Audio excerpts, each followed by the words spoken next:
오늘 매일 성경 우리 묵상집이 본문이 시편 130편과 131편 두 편의 말씀입니다. 먼저 130편 말씀을 통해서 은혜를 받고 그 다음 131편을 살피려고 합니다. 이 130편은 시편 속에 있는 몇 개 안 되는 참회시 중에 하나입니다.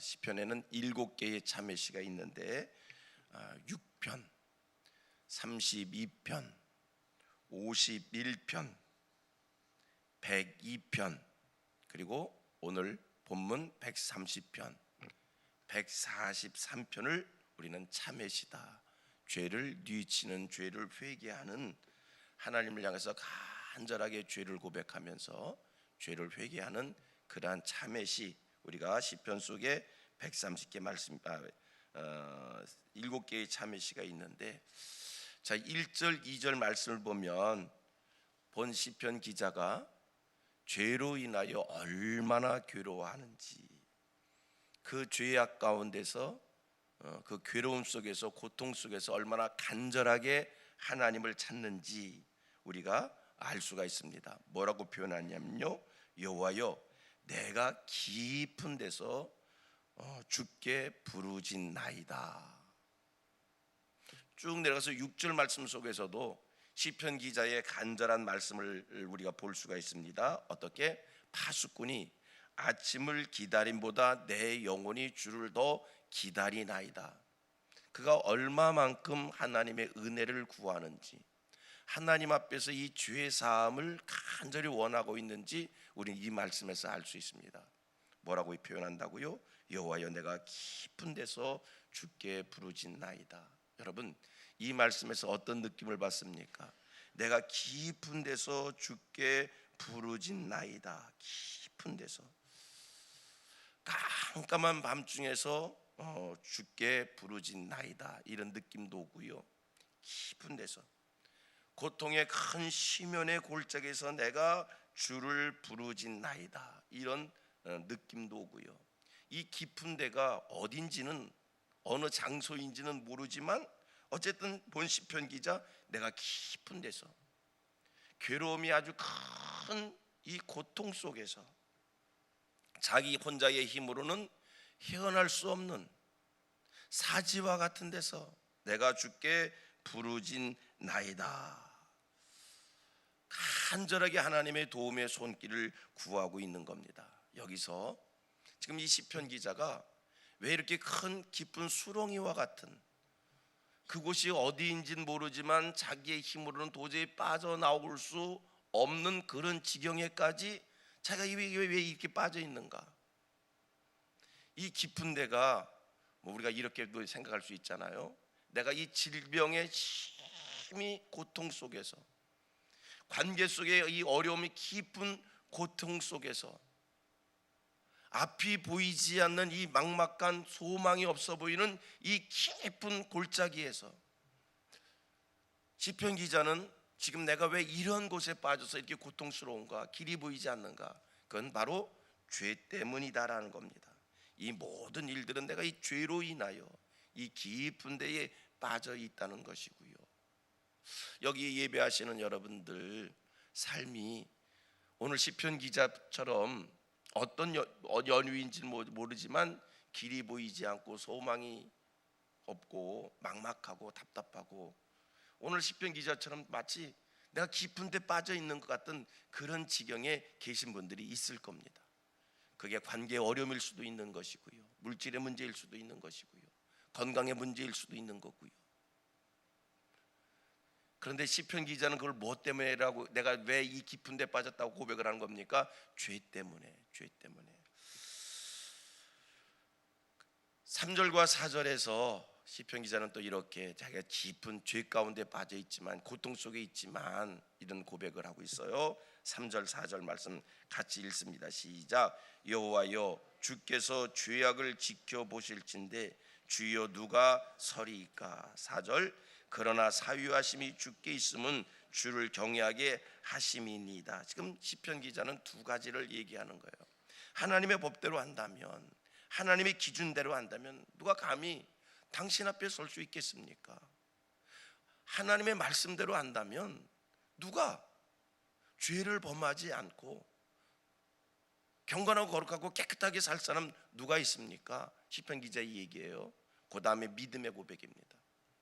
하나님의 법대로라면 다 죄를 짓고 이렇게 깊은 골짜기에 빠질 수밖에 없지만 이 일이 내가 죄를 범함으로 인한 결과이지만 시편 기자의 고백입니다. 이건 믿음입니다. 4절에 뭐라고 얘기하고 있어요? 4절 시작. 그러나 사유하심이 주께 있음은 주를 경외하게 하심이니이다. 하나님의 기준대로라면 내가 죄를 지은 거고요, 죄로 인하여 내가 이 고통을 받는 것이지만 하나님의 기준대로 내가 이렇게 지금 죄로 인하여 고통을 받지만 그의 믿음의 고백입니다. 사유하심이 주께 있음은 하나님의 은혜로 용서함이 있다는 거예요. 할렐루야.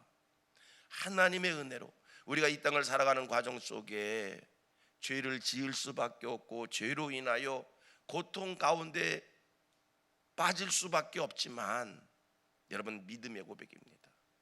용서함이 누구에 있다고요? 하나님께 있는 거예요. 여러분, 우리는 연약한 인생인지라 하나님의 말씀의 법 앞에서 경건하고 거룩할 수가 없는 거예요. 죄를 지을 수밖에 없는 우리 인생들인 거예요. 죄를 짓고 죄의 결과로 인하여 많은 어려움, 고통, 깊은 데 빠질 수밖에 없는 인생인 거예요. 이거 부정할 수 없는 엄연한 사실입니다. 그러나 감사하시길 바랍니다. 하나님의 은혜가 우리를 용서해 주십니다. 오늘 이 새벽 하나님의 은혜가 임해서 하나님의 은혜가 깨달아 알아져서 여러분들의 죄로 인한 여러분들의 모든 고통, 그 모든 것들이 다 하나님 앞에 용서함이 있는, 사유함이 있는, 용서함이 있는, 죄 사함이 있는 이 믿음의 확신이 생기기를 축복합니다. 그러면 중요한 게 하나 있지요. 왜 우리의 죄를 하나님이 용서해 주시는가? 4절, 제가 상반절 읽으면 하반절을 여러분들이 읽으십시오. 그러나 사유하심이 주께 있음은 시작. 주를 경외하게 하심이니이다. 하나님이 우리의 죄를 용서해 주심은 뭐하기 위해서? 주를 경외하게 하심이니이다. 시편 기자의 이 깨달음입니다. 깨달음입니다. 죄로 인하여 고통에 빠졌지만 헤어날 수 없는 이 심연의 골짜기에 빠져 있어서 하나님, 나를 건져주세요. 하나님, 내 죄를 용서해 주세요. 그러면 그 깨달음이 있습니다. 하나님이 나를 용서해 주심은 하나님을 경외하기 위하여 나를 용서해 주심을 내가 믿습니다. 그러면 거기서 건짐을 받은 다음에 이 시편 기자가 그 다음 뭐 할까? 깨달아 알았으니까 여호와를 경외하는 일을 하게 될 줄로 믿습니다. 하나님의 은혜로 우리 성도님들 다 회복의 역사가 일어나기를 축복합니다. 소망이 없는 우리가, 막막했던 우리가, 헤어날 수 없었던 우리가 하나님의 은혜로 그 모든 것들이 하나님의 은혜로 다 건짐을 받고 해결을 받고 구원함을 받고 이런 은혜가 임하시고, 그 다음 그 모든 은혜 경험 후에 주를 경외하는 일에, 주를 섬기는 일에, 주를 가까이 하는 일에 어떤 일보다 더 삶의 우선순위에 둘 수 있는 주의 백성들 되기를 축복합니다. 그리고 131편을 봅니다. 오늘 성경 본문의 말씀이 두 편의 말씀이 연결되어져 있어서 이게 왜 두 개가 연결되어 있을까? 두 개가 연결되어 있을까? 이 두 개 연결된 거를 어떻게 설교를 해야 되나 고민을 했는데 131편 짧은 말씀입니다. 여러분, 시편 기자가 4절에서 사유하심이 주께 있으면 주를 경외하게 하심이니이다. 나를 용서해 주시면 이제 내가 주를 경외하겠습니다. 내가 이 깊은 골짜기에 빠져서 구원함을 받기를 파수꾼이 아침을 기다림보다 더 간절합니다. 하나님, 나를 건져주세요. 나를 건져주시면 하나님은 나를 건져주실 수 있는 분입니다. 나를 건져주시면 내가 주를 경외하겠습니다. 이 고백 아닙니까? 자, 그러면 하나님을 경외한다는 것, 하나님을 높인다는 얘기겠지요.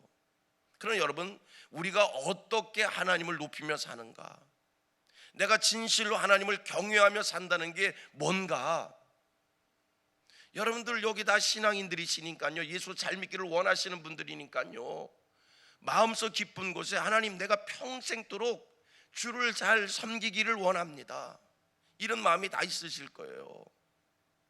여기 계신 분들은, 모든 분들이 다 하나님, 내가 주 앞에 서는 날까지 평생도록 언제 하나님이 나를 부르신다 할지라도 예수 잘 믿는 사람으로 이 땅을 살면서 그렇게 살다가 하나님 앞에 가기를 원합니다. 다 이런 소원이 있을 것입니다. 여러분, 어떻게 하는 것이 하나님을 경외하는 건가, 하나님을 잘 섬기는 건가, 예수를 잘 믿는 건가?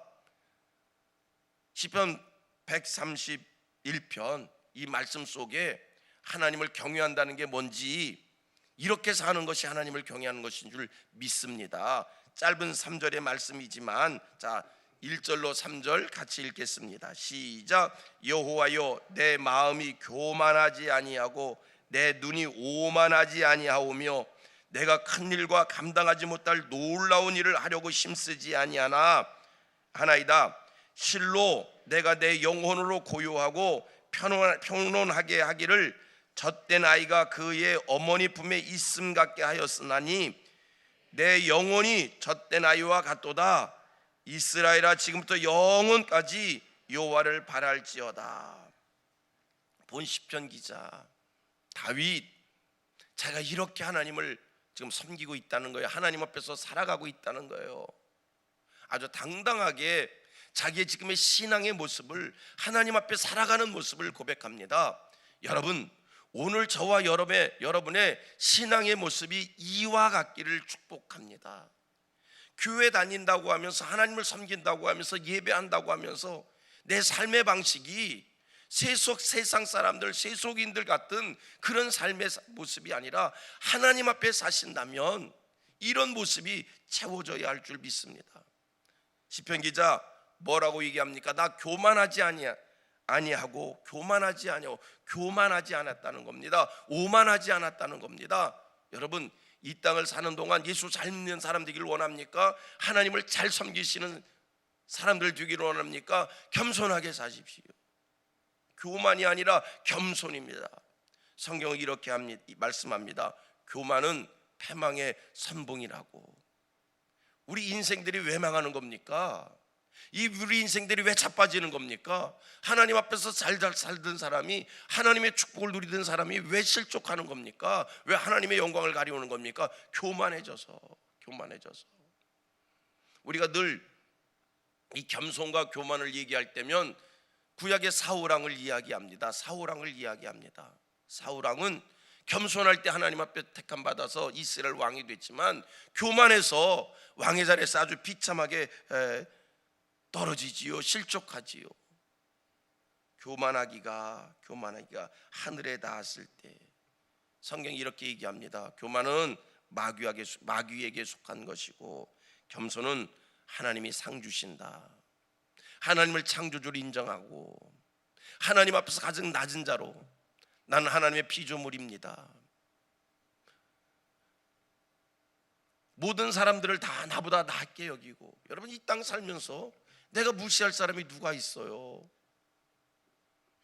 나를 상대하는 모든 이들, 나보다 비천해 보이고 나보다 약해 보이고 나보다 부족하게 보이는 사람일지라도, 여러분, 그이가 다 두 가지 기억하셔야 돼요. 하나님의 사랑을 받는 사람이고요, 중요한 것, 그의 영혼이 하나님의 형상대로 지음을 받은 자인 거예요. 내가 무시할 사람이 누가 있습니까? 우리 같이 고백합니다. 이 땅에는 내가 무시할 사람 없습니다. 아멘, 아멘, 아멘. 다 하나님의 사랑을 받는 사람들이고 하나님의 형상대로 지음을 받은 사람인데, 다윗 이렇게 얘기합니다. 자기가 교만하지 않았다, 오만하지 않았다, 잘난 척하지 않았다. 그 다음에 말씀 뭐라고 얘기하냐면, 오만하지 아니하면 내가 큰 일과 감당하지 못할 놀라운 일을 하려고 힘쓰지 아니했다. 이게 무슨 말이에요? 이거 공동번역에는 이렇게 번역되어져 있어요. 실감이 좀 날 거예요. 내가 거창한 길을 쫓지 않고 주제넘게 놀라운 일을 꿈꾸지 않았다. 이것도요, 하나님 앞에서 살아가는 자의 모습인 줄로 믿습니다. 거창한 길을 쫓지 않고 주제넘게 놀라운 일을 꿈꾸지 않았다. 다른 말로 바꾸면 욕심 부리며 살지 않았다. 하나님 앞에 사십니까? 겸손하셔야 되고요. 그 다음에 잘난 척하지 마셔야 되고요. 그 다음에 또 하나 있습니다. 여러분 하나님 앞에 사십니까? 욕심 버리셔야 돼요. 여러분 예수 잘 믿으신 분들입니까? 모든 사람들 다 나보다 낫게 여기세요. 내가 가진 것이 누리는 것이 많다 할지라도 여러분 잘난 척하지 마세요. 내게 배움이 많다 할지라도 큰 소리 치지 마십시오. 그 다음에 중요한 얘기 있습니다. 욕심을 버리세요. 우리 인생들이 죄를 범하고요, 잘못되고요, 무너지고요, 그거 추적해 보면요, 다 원인이 뭐냐면 욕심인 거예요. 욕심. 그래서 우리가 성경에 이렇게 말씀하지요. 야고보서 1장 14절. 오직 각 사람이 시험을 받는 것은 자기 욕심에 끌려 미혹을 받나니. 우리가 왜 시험을 받는다? 욕심에 끌려서. 그 다음 야고보서 1장 15절입니다. 욕심이 잉태한 즉 죄를 낳고 죄가 장사한 즉 사망을 낳느니라. 죄 짓는 일의 시작이 뭡니까? 욕심이요. 욕심 때문에 우리가 망하는 겁니다. 다 욕심 버리는. 욕심이, 하나님 우리 마음속에 욕심을 눈 녹듯이 녹여 주옵소서. 이게 하나님을 믿는 사람의 삶인 거예요. 그리고 제가 이렇게 한국 교회를 보잖아요. 한국 교회가 요새 많이 이렇게 지탄을 받는데, 한국 교회가 왜 이렇게 지탄을 받을까? 다 이게 뭐냐면 욕심에서 시작된 것 같아요. 욕심. 교회를 크게 지어놓고 그것 때문에 어려움 겪는 거 왜 그렇게 크게 졌을까? 다 이유가 있지만, 그러나 그거 다 이렇게 찾아 들어가면 어디부터 시작된 거냐면 욕심부터. 교회를 요새 사회가 그렇게 얘기하잖아요. 교회를 세습하면 안 된다고. 근데 세습을 하게 되고 그것 때문에 또 지탄을 받고 왜 그랬을까? 또 이렇게 추적해 보면 그것도 시작이 욕심에서 그렇게 된 거예요. 욕심.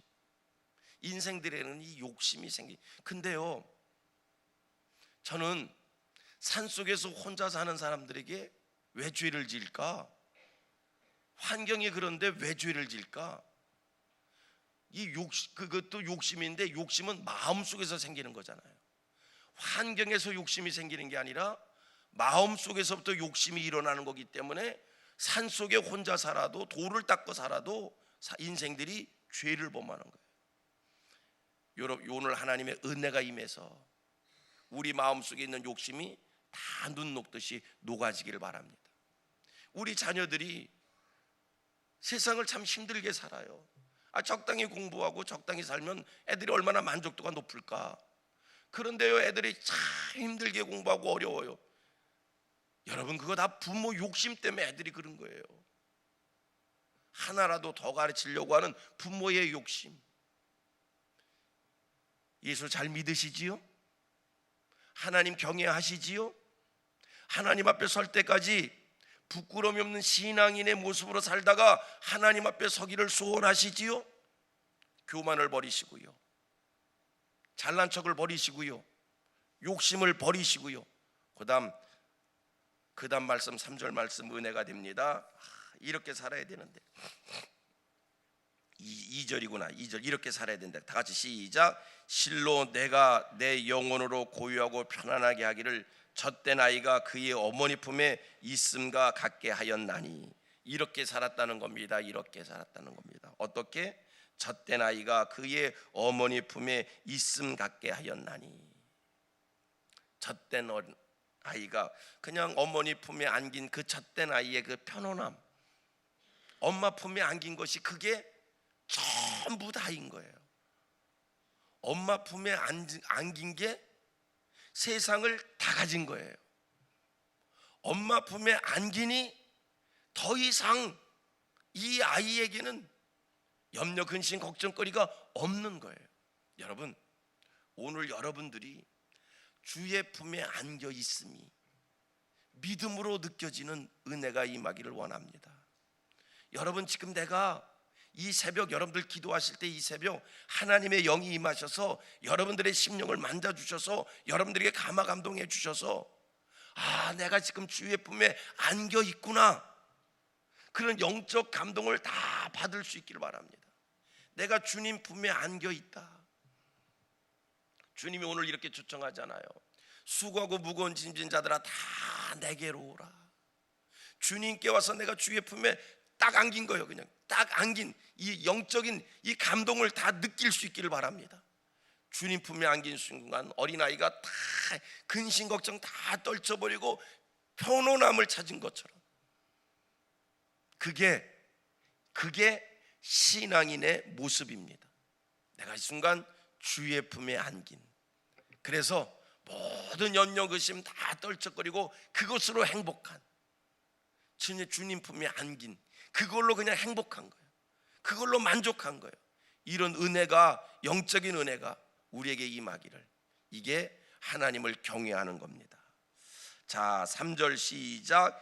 이스라엘아 지금부터 영원까지 여호와를 바랄지어다. 이게 우리의 소원입니다. 주님 내게 있음이 그게 감사고요. 그걸로 주님 내게 있으니 그걸로 욕심이 떨쳐지고요. 주님이 내게 계시니 내가 주 앞에 있으니 잘난 척 할 것도 없고요, 교만 부릴 것 없고요. 그게 하나님 앞에 죄 사함을 받은 자의, 하나님을 경외하는 자의 모습인 줄로 믿습니다. 할렐루야.